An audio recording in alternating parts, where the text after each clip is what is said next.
Hello students, once again I welcome you all for the e-learning platform by the Department of Automobile Engineering of BSIET.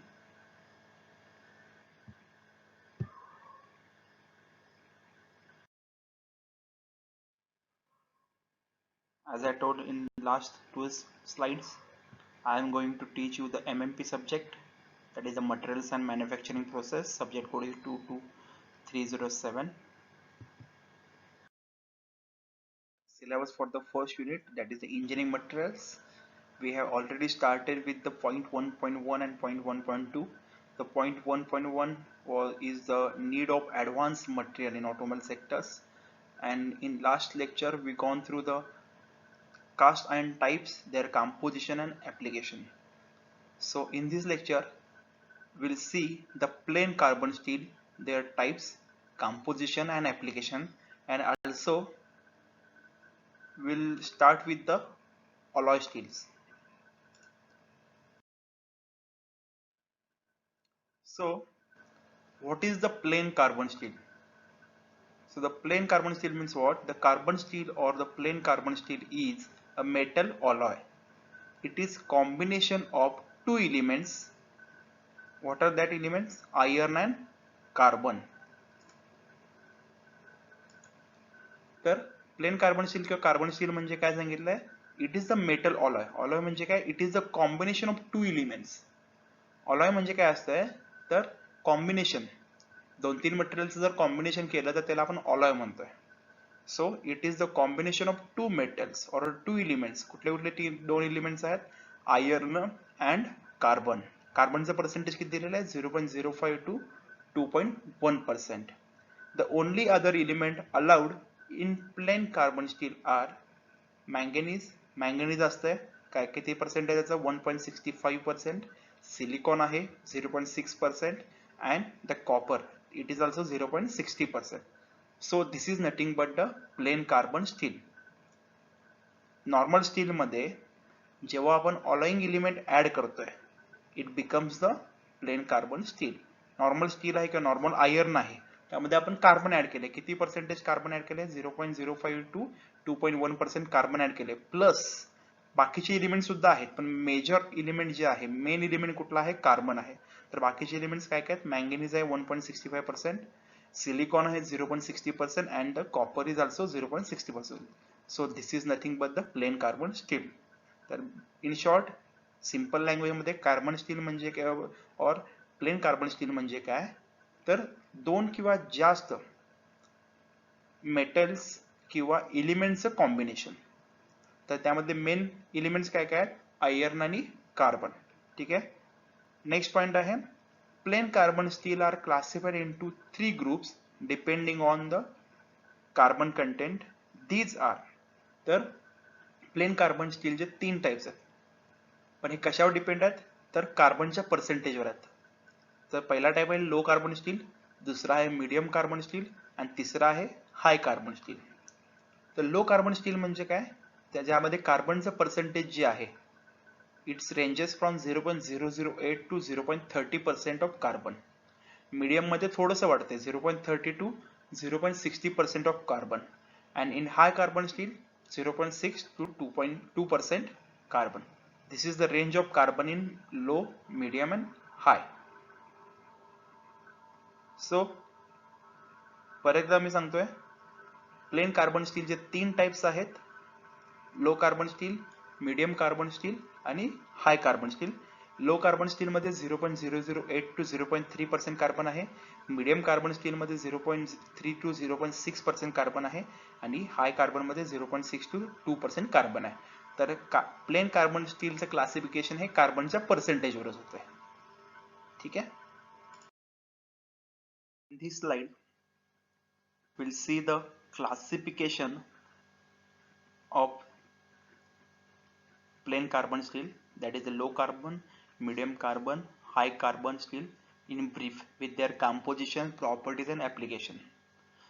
So in low carbon steel, as we see in the last slide, the percentage of carbon is 0.008 to 0.3% carbon, and remaining iron with the impurities. तर low carbon steel मध्ये काय आहे 0.008 to 0.3% carbon आहे. उरलेलं जे आहे ते iron आहे आणि त्यामध्ये काय विथ इम्प्युरिटीज म्हणजे बाकीचे जे अदर मटेरियल्स असतील किंवा इम्प्युरिटीज असतील तर त्यामध्ये ऍड असतात. प्रॉपर्टीज जर बघितलं तर it is soft, ductile. Ductile म्हणजे काय, डक्टिलिटी म्हणजे काय, तर तुम्ही त्या मेटल पासून थिन वायर्स मध्ये तुम्ही कन्वर्ट करू शकता.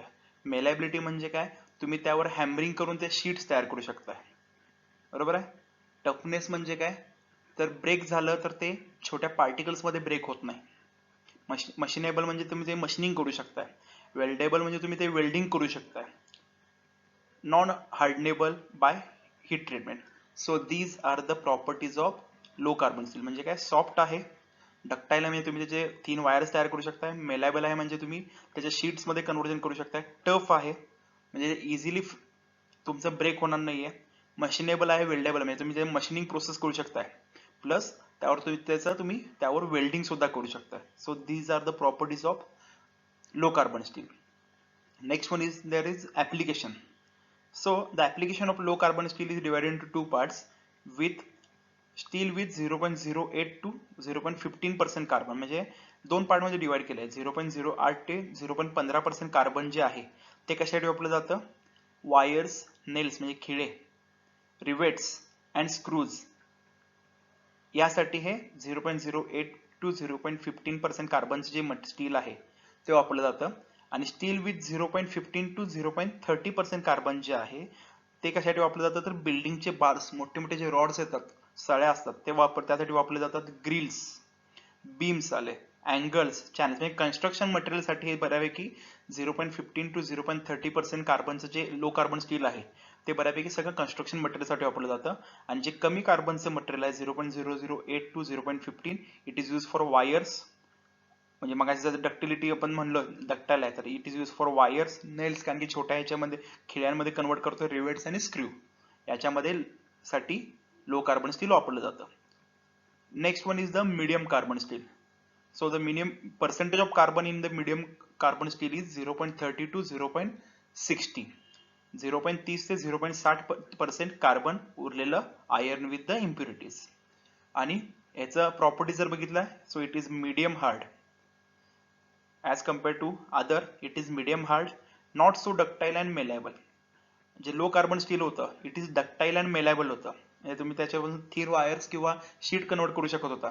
But medium carbon steel is not so ductile and malleable. म्हणजे as compare to the low carbon steel ह्याची मेलॅबिलिटी आणि डक्टिलिटी जी प्रॉपर्टी आहे ती कमी आहे. Medium tough, low carbon steel tough होता, हा काय मीडियम टफ आहे. Medium tough, slightly difficult to machine and weld and harden.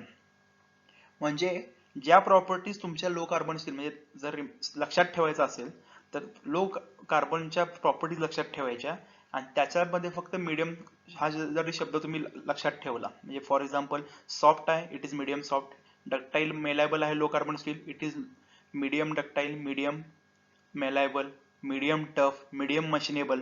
म्हणजे as compare to the carbon steel ह्याला मशीनिंगला तुम्हाला काय थोडंसं डिफिकल्टीज येणार आहेत मीडियम कार्बन स्टील मध्ये. They are also called as the machinery steel. ह्याला म्हणलं जातं, दुसरं नाव आहे मीडियम कार्बन स्टीलला machinery steel.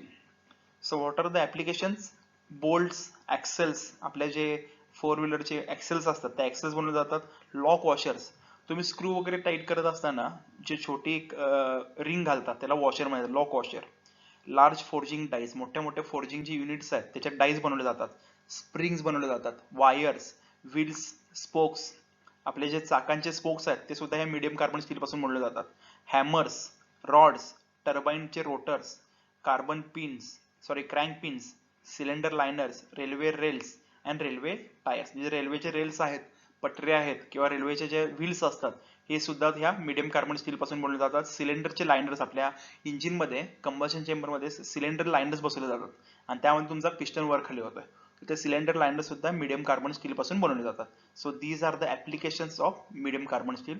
And will see the last one is the high carbon steel. So the percentage of carbon in high carbon steel is 0.62%.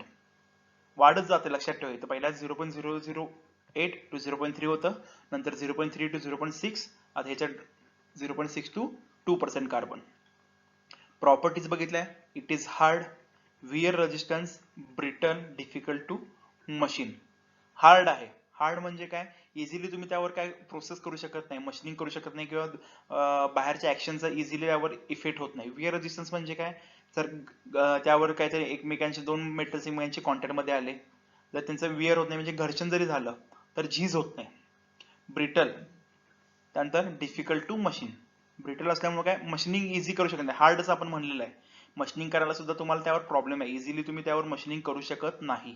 Difficult to weld and can be harden by heat treatment. Welding साठी सुद्धा it is very much difficult to weld and it we can harden, म्हणजे त्याला अजून hard करू शकतोय. कशानं, तर heat treatment प्रोसेसनं. त्याला अजून गरम करून ते हीट ट्रीटमेंट प्रोसेस करून त्याला अजून आपण हार्ड बनवतोय. दे are also called as a tool steel. जे मोठे मोठे मशिनरीज आहेत, जे समजा सीएनसी आहे, व्हीएमसी आहे, जे त्याचे टूल्स असतात, ड्रिल असतील, ड्रिल बीट असतील, किंवा बाकीचे जे टूल्स आहेत, हे टूल्स सगळे ह्या हाय कार्बन स्टील पासून बनवले जातात. का, it is very hard, it is wear resistance, और it is difficult to machine, और डिफिकल्ट टू वेल्ड. म्हणजे ह्याच्यामध्ये it is hardest than this. Low carbon steel किंवा मिडियम कार्बन स्टील पेक्षा हे हार्ड मटेरियल आहे. आणि हार्ड का पाहिजे आपल्याला, मशीन टूल स्टील का म्हणायचं आहे, कारण जे टूल्स आहेत ते इट शुड बी हार्ड, बरोबर आहे ना. तर हार्ड नसतील, समजा ते सॉफ्ट असतील किंवा मीडियम हार्ड असतील, तर ते काय होणार आहे, समजा मशीनिंग करताना ते टूल्स तुटणार आहेत. समजा ड्रिल करायचं आहे, ड्रिलला जर तुम्ही मिडियम कार्बन स्टील किंवा लो कार्बन स्टील जर वापरलं, ते ड्रिल बीट, तर ते काय होणार, लगेच तुटणार आहे. त्याच्याऐवजी आपण हाय कार्बन स्टील वापरलं तर काय होणार आहे, तर इझिली आपण ड्रिल करू शकत नाही, ते लवकरात लवकर तुटत नाही. तर this is the advantage of high carbon steel. Application जर बघितले, फोर्जिंग डाईज, पंचेस, म्हणजे मोठे मोठे पंचेस फोर्जिंग साठी किंवा प्रेस शॉप मध्ये मोठे पंचेस असतात होल वगैरे पाडण्यासाठी, ते सुद्धा ह्या हाय कार्बन स्टील पासून बनवलं जातं. हॅमर्स, मोठे हॅमर्स, इथे मिडियम कार्बन स्टील पासून बनवलं जातं, पण मॅक्सिमम यूज हा हाय कार्बन स्टीलचा आहे. ब्लेड्स, चिझल्स, चिझल्स म्हणजे तुम्ही कारपेंट्रीला वगैरे वापरताय. व्हाईस जॉ, तुम्ही जे वर्कशॉप मध्ये बघितलं असेल फर्स्ट इयरला, तर फिटिंग शॉप मध्ये ते व्हाईस जो असतोय, त्या पकडायला मटेरियल पकडायला, तो सुद्धा हा हाय कार्बन स्टीलचा बनवलेला आहे. शियर ब्लेड्स, ड्रिल्स, मगाशी मी सांगितलं, रेझर्स, ब्लेड्स, तुमचे रेझरचे ब्लेड्स आहेत. Ball and races of the ball bearing, ball बेरिंगचे जे बॉल्स दिसतात किंवा जे मधले रेसेस आहेत, ते सुद्धा ह्या हाय कार्बन स्टील पासून बनवलं जातं. Mandrel, cutters, files, wire drawing dies, reamers and metal cutting saw, हे सगळे हे मशीनिंगचे इक्विपमेंट्स आहेत, और मशीनिंगचे टूल्स आहेत, हे सगळे हाय कार्बन स्टील पासून बनवले जातात. So this is nothing but the classification of plain carbon steel. That is first one is the low carbon steel. यामध्ये 0.008 to 3% कार्बन आहे. सॉफ्ट, डक्टाइल, मेलायबल आहे. आणि यूज जर बघितलं तर छोटे जे स्क्रूज, एकदम लाईट वेटचे मटेरियल्स किंवा लाईट वेटचे ऍप्लिकेशन साठी वापरलं जातं. हे स्क्रू, नेल, किंवा जे तुमचे बार्स आहेत, बीम्स आहेत, अँगल्स आहेत, बिल्डिंग मटेरियल, यासाठी या लो कार्बन स्टीलचा वापर होतोय. मिडियम कार्बन स्टीलचा जर वापर जर बघितला तर लो कार्बन स्टील पेक्षा थोडेसे मोठे पार्ट्स आहेत, म्हणजे आपले ऍक्सेल्स आहेत, वॉशर्स आहेत, स्प्रिंग्स, वायर्स, व्हील्स, स्पोक्स आहेत, किंवा रेल्वेचे व्हील्स आहेत, यासाठी हे मिडियम कार्बन स्टीलचा वापर होतोय. त्यामध्ये कार्बनचं पर्सेंटेज 0.3 to 0.6% आहे. Next one is the high carbon steel, त्यामध्ये 0.6 to 2% कार्बन आहे. आणि it is very much harder than these two. It is the hardest than these two, plus it is difficult to machine, it is difficult to weld, so it is used for the heavy applications. Drills असतील, wire drawing machine, मॅड्रेल्स, cutter, म्हणजे tools. Tool steel का म्हणलेलं आहे, तर जे मोठे मोठे मशीनिंगचे tools असतात, हे टूल ह्या हाय कार्बन स्टील पासून बनवले जातात. Okay, now the next slide is effect of alloying elements on properties of the steel. So the first question is, what is the alloying element, or what is the alloying? So the alloying is the process in which two or more metals are melted together in the precise combination. म्हणजे काय, alloying म्हणजे काय, तर दोन किंवा जास्त metals जे आहेत ते एकत्र वितळवले जातात, आणि वितळवल्यानंतर काय, त्याच्यापासून एक वेगळं स्पेसिफिक आउटपुट तुम्हाला काहीतरी मिळतं, वेगळं मटेरियल मिळतं. This is nothing but the alloying elements. So the alloying म्हणजे काय, 2 पैकी किंवा त्याच्यापेक्षा जास्त मेटल जे आहेत ते एकत्र वितळवले जातात. कशासाठी वितळवले जातात तर एक पर्टिक्युलर प्रॉपर्टी तुम्हाला अचीव करायची आहे, त्यासाठी हे 2-3 मेटल्स एकत्र वितळवले जातात आणि त्यापासून एक कॉम्बिनेशन करून एक मेटल तयार केलं जातं, त्याला म्हणायचं ऑलॉईंग. सो या ऑलॉईंग एलिमेंट्सचा काय इफेक्ट आहे कशावर, on the properties of steel. First one is the first alloying element is the molybdenum.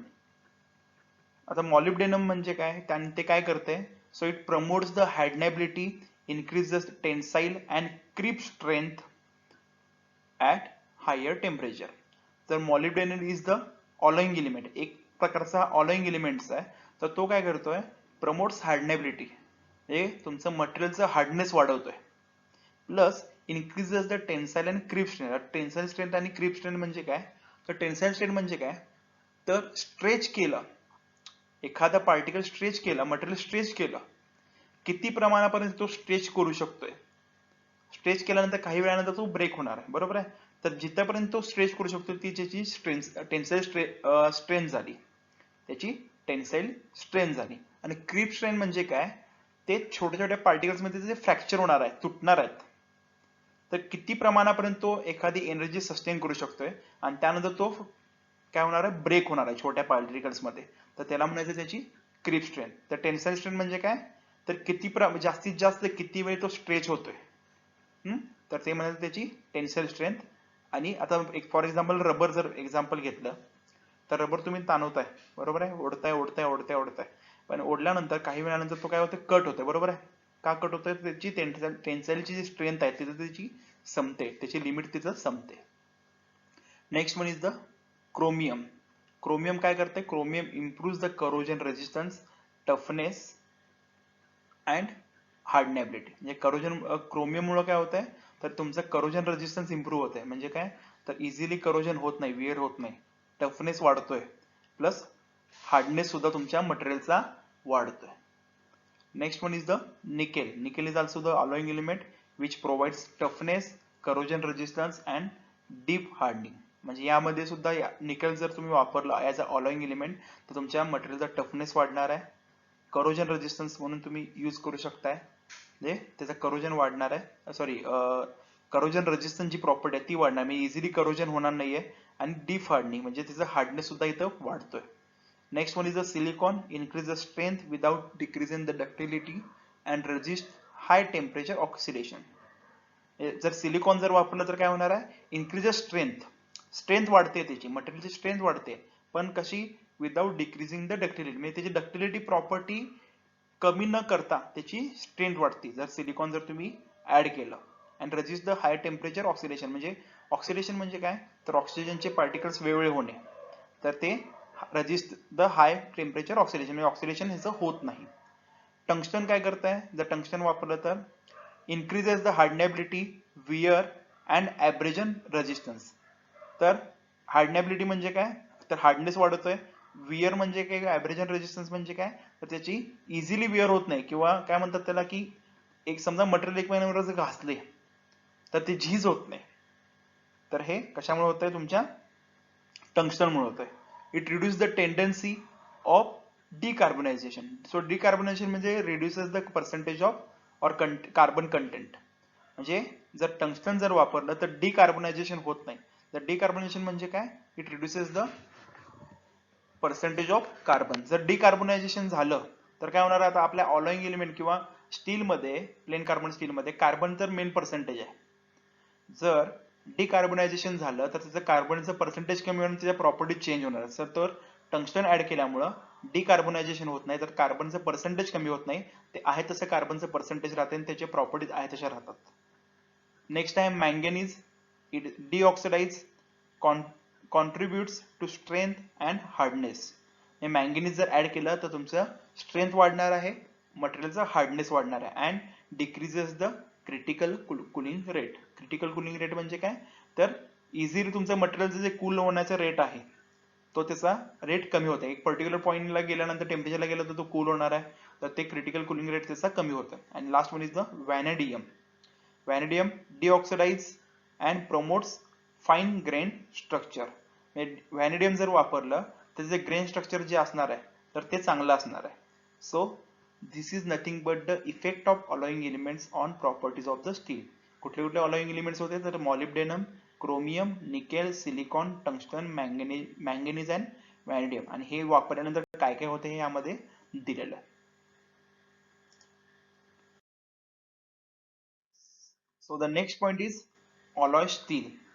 आता आपण ऑलॉइंग एलिमेंट्स बघितले काय काय. आता आपला पॉइंट आहे alloy steel. So the alloy म्हणजे मग काय सांगितलं, ऑलॉइंग म्हणजे काय, process of adding or melting two or more metals to form another metal. म्हणजे 2-3 मेटल्स एकत्र काय करायचे, वितळवायचे. कशासाठी, तर एक चांगलं मेटल, तुम्हाला चांगल्या प्रॉपर्टीचं मेटल बनवण्यासाठी हे वितळवायचे. तर alloy steel may be defined as a steel to which elements other than the carbon are added in sufficient amount to produce an improvement in properties. म्हणजे ऑलॉइंग स्टील म्हणजे काय आहे, तर ह्यामध्ये कार्बन, आता प्लेन कार्बन स्टील मध्ये काय होतं, प्लेन म्हणलेलं आहे तिथं, प्लेन कार्बन स्टील म्हणजे काय होतं की त्यामध्ये फक्त कार्बन आणि आयर्न होतं. आणि ऑलॉइंग स्टील मध्ये काय दिलेलं आहे की अदर दॅन कार्बन, कार्बन सोडून बाकीचे सुद्धा मटेरियल्स यामध्ये ऍड करायचे. कशासाठी, to improve the property. Carbon सोडून काय काय असणार आहेत, the cheap alloying elements use in the steel are nickel, chromium, molybdenum, cobalt, vanadium, manganese, silicon आणि टंगस्टन. मागच्या स्लाइड मध्ये आपण बघितलेले की जर हे ऑलॉइंग एलिमेंट्स जर वाढवलं तर काय काय प्रॉपर्टीज त्याच्या वाढणार आहेत. So these are the cheap alloying elements. म्हणजे काय, महत्वाचे ऑलॉइंग एलिमेंट्स कुठल्या स्टील मध्ये, तर nickel, chromium, molybdenum, cobalt, vanadium, manganese, silicon आणि tungsten. So the alloy steel म्हणजे काय, तर कार्बन सोडून एक्स्ट्रा मटेरियल त्यामध्ये ऍड करतोय. कशासाठी, टू इम्प्रूव्ह द प्रॉपर्टीज. आणि ते कुठले कुठले, तर हे इथे दिलेले आहेत. आणि प्लेन कार्बन स्टील मध्ये काय होतं, तर फक्त आणि फक्त कार्बन होता. मेन काय होता, कार्बन होता. आणि ह्यामध्ये काय, ऑलॉय मध्ये काय आहे, तर कार्बन सोडून बाकीचे मटेरियल सुद्धा आहेत. ते का वापरलेत, the alloying elements are added in steel for the following purpose. का वापरलेलं आहे, to improve the elasticity. Properties मध्ये बघितलेलं आहे आपण, इलॅस्टिसिटी म्हणजे काय की पर्टिक्युलर एखादं मटेरियल आहे ते ताणल्यानंतर परत सोडल्यानंतर ते काय होतंय, आहे त्या शेप मध्ये येते, आहे त्या ओरिजिनल पोझिशन मध्ये येते, त्याला इलॅस्टिसिटी म्हणतोय. To improve corrosion and fatigue resistance. म्हणजे काय होतंय, तर तुमचं करोजन रेजिस्टन्स जे आहे ते करोजन रेजिस्टन्स तुम्हाला वाढवतंय, म्हणजे लवकरात लवकर विअर होत नाही. And last one is to improve the hardness, to improve toughness and tensile strength. तर काय कशासाठी वापरलं जातं, तर जर तुमची टेन्साईल स्ट्रेंथ वाढवायची आहे. टेन्साईल स्ट्रेंथ म्हणजे काय, मग जसं सांगितलं की पर्टिक्युलर जे मटेरियल आहे ते तुम्ही ओढताय एक पर्टिक्युलर स्ट्रेंथ पर्यंत ते लांबतंय आणि त्यानंतर ते परत ब्रेक होतंय. मग ती स्ट्रेंथ म्हणजे त्याची झाली टेन्साईल स्ट्रेंथ. टफनेस आणि हार्डनेस हे इम्प्रूव्ह करायसाठी तुम्हाला हे ऑलॉइंग एलिमेंट्स, हे जे वेगवेगळे ऑलॉइंग एलिमेंट्स आहेत ते वापरले जातात. आता हे तर ऑलॉय स्टील मधले एक्झाम्पल्स काय काय आहेत, तर स्टेनलेस स्टील आहे, टूल स्टील आहे, heat resistance and shock resistance steel. तर हे 4 टाइप्स आहेत, stainless steel, tool steel, heat resistance and shock resistance steel. So this is nothing but the alloy steel. परत एकदा बघा, ऑलॉय स्टील म्हणजे काय, तर ज्यामध्ये कार्बन सोडून बाकीचे मटेरियल्स आहेत किंवा बाकीचे ऑलॉइंग एलिमेंट्स आहेत ते ऍड केले जातात. कार्बन सोडून बाकीचे ऑलॉइंग एलिमेंट्स, त्यामध्ये काय काय आपण बघितले, तर ते nickel, chromium, molybdenum, cobalt, vanadium, manganese, silicon and tungsten एवढे ऍड केले जातात. आणि प्लेन कार्बन स्टील मध्ये काय होतं, तर फक्त मेन कॉम्पोनंट कुठला होता, मेन कॉम्पोनंट होता तुमचा कार्बन सोडून बाकीचं काय नव्हतं. आणि ऑलॉय स्टील मध्ये कार्बन सोडून बाकीचे सुद्धा ऍड केले to improve the corrosion resistance, fatigue resistance, elasticity, hardness, toughness. So this is the alloy steel.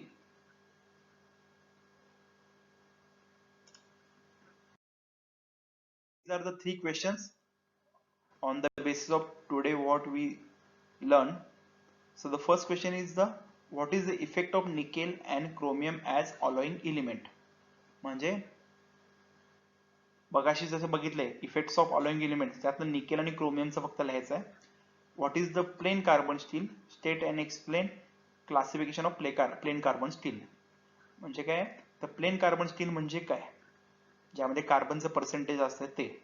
आणि state and explain classification, low carbon steel, medium carbon steel आणि हाय कार्बन स्टील. जो chart आहे तो काढायचा आहे. Why alloying elements are added to the steel. Alloying elements का add केले असतात स्टील मध्ये, हेच पुढच्याच एक्झाम्पल आन्सर लिहायचं. ठीक आहे, ही तुमची थर्ड असाइनमेंट असणार आहे, ती तुम्हाला कंप्लीट करून सबमिट करायचं आहे. थँक्यू.